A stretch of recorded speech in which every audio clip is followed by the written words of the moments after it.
Hello, everybody. I hope you can hear me. I'm using my new camera and my new with the audio, so hopefully it'll be a bit better than the headset that I was using.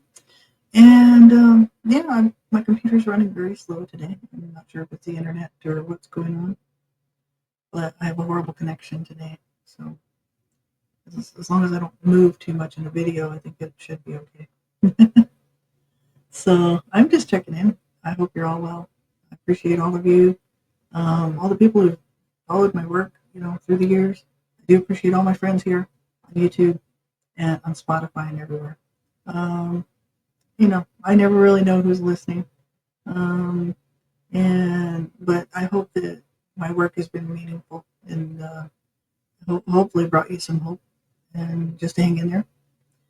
I haven't really been doing a lot of broadcasting. I did a video not too long ago. It was an interview with Donna Shear, Lee Cougar Dawn Roberts. That's my two advocate sisters who I've worked with through the years to help stop and prevent child abuse on different various projects and writing books and whatnot. So we did an interview there. I did a couple of interviews actually. One with Donna about her book, A Story of Survival.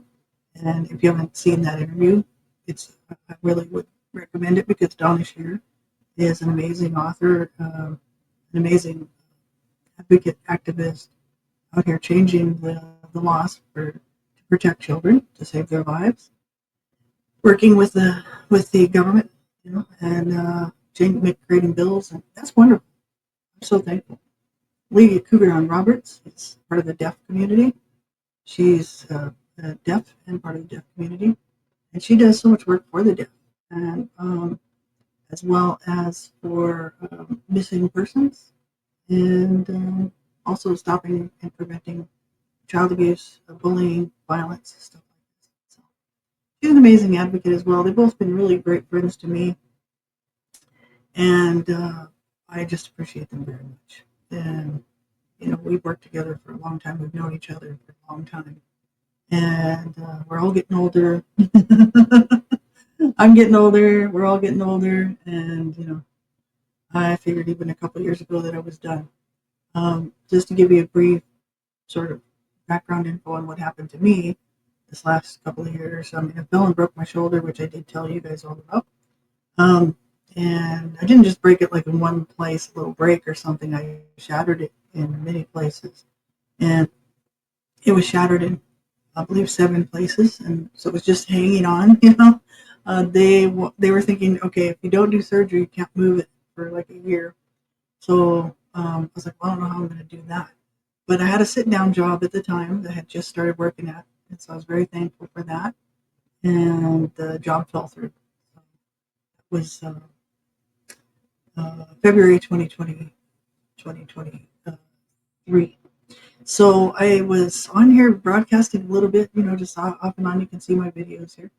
Just saying, I don't know if I'm going to be able to hold on to my sweet or not. It's up to God, and if He's going to make a way.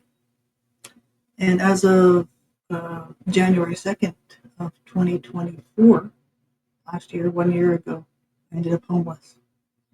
And I had to, clean my suite. My health is not that great. My mobility, I can still walk without a cane.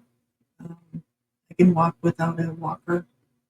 But my mobility is a huge issue because I'm on my last days of walking, I believe, without the aid of something. And so, that's a challenge in itself. It's just some days I can hardly walk. Other days I can walk. So it's intermittent, so I never know whether I'm going to be able to walk or not. And so it's frustrating, but I ended up homeless, and I'm so thankful that this shelter system, which I will not name names here, I'm not allowed to actually say who it is, picked me up. I wasn't on the street. I actually phoned them before I was homeless. And I told them my situation. I said, I'm almost 60. I have physical mobility issues. I can't get up off the ground. I can't, I'm getting close to 60. I really don't think it's a good idea for me to sleep on the street. I don't know, in a shelter even would be hard on me. But if I can't get help in this housing program, I'm going to be in your shelter. So I had a meeting with a couple of the people here, two different meetings, and they let me come into their temporary housing system last year from January to June. And so I did broadcast a little bit from January to June. You can see. I didn't tell everybody where I was at, really. I don't think I mentioned. I might have mentioned I was in a homeless transitional housing, and I was just giving it up to God. And I mean, that's just it. I've, I've always been honest about who I am in public because I can't fake it. I'm not wealthy. I don't have anything. My husband just died. It'd be silly for me to try to put on some sort of a show, which I've never done. I've always been myself. I wanted people, general public, to know what happened to my family, what happened to me as a child, because it profoundly affected my life, the abuse. And I made horrible choices. That was my own problem. I can see why that I made them. And until the age of 42, really was trying to die. So I thought after the age of 42, I realized that I needed to get help. And so that's my life has been so much better, even though people would say, well, really? I mean, has it really been that much better? But it has, because I have peace in my heart. I got my healing journey, which you guys all got to see here with all my videos, almost 1,600 videos that I've done. It's all part of my healing journey, and I did it publicly because I wanted people to see what survivors of abuse go through, trauma and abuse, and then surviving our own bad choices, drug addiction, just not taking care of things, not taking care of ourselves, these types of things. So, I did try to do the straight and narrow after the age of like 22, but it took me another 20 years to decide not to kill myself.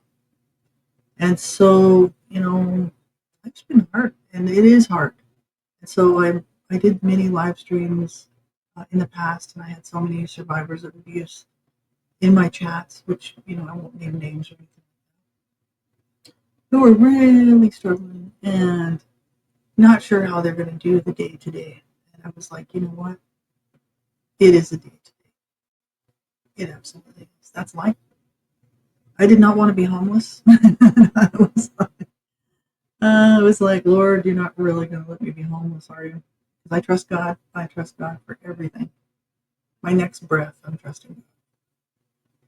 So I do believe that He's in charge. And I'm like, I really don't want to be homeless. I don't want to end up in a shelter. And so it happened, and I had to go with it. I had to be okay with it. I had to realize that it's not really a sort of a sense of humiliation. People end up in shelters for reasons, and it's not just because they're lazy or unmotivated. They've got problems, So I ended up in the shelter system just because I can't work anymore, and the government doesn't consider me to be handicapped, even though I partially am. They know I'm partially handicapped, but they don't consider me to be somebody who can get, the max government assistance, which I would still need to be in some sort of housing program. So, this is not enough to live on, really, in today's standards, right? The way the cost of living is just so high, right, for everybody, no matter where you live. So, these days are really tough. But in the meantime, I thought, I'm just going to trust God and just, give Him the glory, the honor, and the glory. Because He keeps making a way, And if I truly believe that the Word of God is true, if I truly believe that, then I know that this life was never guaranteed to be easy, and that the one to come is going to be so much better. And that's a great promise, especially for people that are suffering and struggling. So that's why I like to do broadcasts, for people that are struggling, because I know how it is, right? I'm struggling myself. So, I don't have anybody locally that I can just say, I need a hug, man. I need somebody to hold my hand. I'm really hurting. Um, you know, not all of us do have people in our lives that are close by that actually care. Um, so yeah, I know I have several family members that are still living. There's not that many. I can say a handful, not even a handful. Most of my family's gone, passed on. I'm almost 60, so it's like I'm the baby in the family. One of the latest happenings of the Smith clan of my dad's horrible line. So yeah, it's like they would just laugh if they found out that I was in a homeless shelter. They would be like, "Oh, that's where you need to be. That's where Lori deserves to be." Yeah, she was a loser all her life, and she just deserves to be there. They would just laugh. I know they would. But what brings me peace at the end of the day is that I stand tall because I did the best, and I really don't care what they think. You know, that's why I went public with all my stuff. So I don't live my life based on what people think of me. If that was the case, I would have never done anything. You know, I'm a very strong person, and I'll take what's coming. I've had to take what's coming all my life. I really couldn't escape the abuse. There wasn't any real way out of it. CPS signed off on the case, and the abuse just continued on. So with that going on, you can figure, well, okay, since you have to take that, you're gonna have to take everything else, right? And yeah, you start to figure out that yeah, life's not hard, not easy, really, for anybody. And so I'm actually looking right at the camera, but you can't really tell. I got the camera positioned a certain way, and it's a little strange. But it's like you know, this life is hard, and we can either allow it to push us down to the point where you know we just give up and we're just like, forget it, I don't care. Um, or we can just roll with the punches and get up and just keep getting up.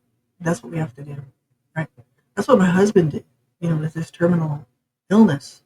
I mean, he was laying in bed most of the time the last 10 years of his life anyway, just drugged up, in so much pain. But, well, he was so doped up, but it didn't, he still, his body was in pain. It's just the drugs were faking him out that he wasn't in pain. Um, and so it's like, he just chose to be a trooper and not let it get him down. He enjoyed the last years of his life. He watched his sports on TV. He was a big sports fan, Cecil, and I used to watch some of it with him. I was into baseball. I like baseball because it's non-contact, it's a non-violent sport, so I like baseball, American baseball. But I don't like most other sports because they're too violent for me, and I can't bother. Well, I can't watch them because it's just people crushing each other. I just don't like that. So I don't know, but hey, whatever. Everybody's got their things that they like. But I used to watch baseball with him faithfully, the Toronto Blue Jays, because that was his team. So that was our team, and he would just keep his spirits like up. He was never depressed about the fact that he was going to die.